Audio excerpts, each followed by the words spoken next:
আসসালামু আলাইকুম ওয়া রাহমাতুল্লাহি ওয়া বারাকাতুহু। ইন্নাল হামদালিল্লাহ ওয়াসসালাতু ওয়াসসালামু আলা রাসূলিল্লাহ ওয়া বা'দ।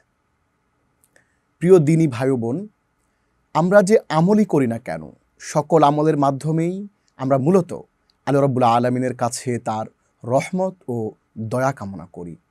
যে মানুষ আল্লাহ রাব্বুল আলামিনের কাছে দোয়া করেন, বারবার তার কাছে চাইতে থাকেন, শুধুমাত্র তার কাছেই নিজের আশা আকাঙ্ক্ষা ও স্বপ্ন পূরণের কথা বলে থাকেন, আল্লাহ রাব্বুল আলামিন তাকে অত্যন্ত ভালোবাসেন, তাকে খুব পছন্দ করেন।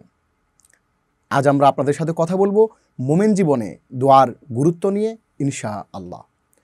দোয়া অত্যন্ত গুরুত্বপূর্ণ একটি ইবাদত। দোয়াই হলো সকল ইবাদতের প্রাণ।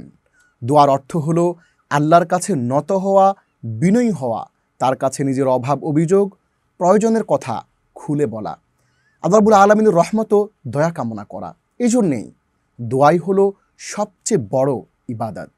হাদিসে দোয়াকে ইবাদতের সারমর্ম বা মূল কথা বলা হয়েছে।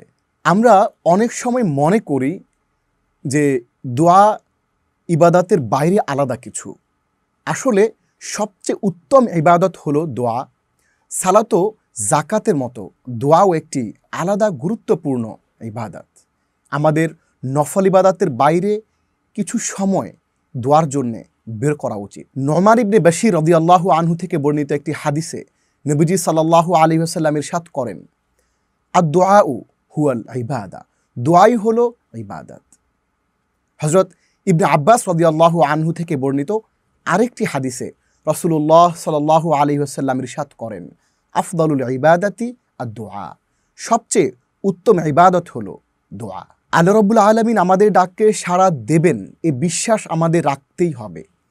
কারণ পবিত্র কোরআন ইরশাদ হয়েছে, ওয়াকালা রাব্বুকুম উদউনি আস্তাজিব লাকুম, আর তোমাদের প্রভু বলেন তোমরা আমাকে ডাকো, আমি তোমাদের ডাকে সাড়া দেব।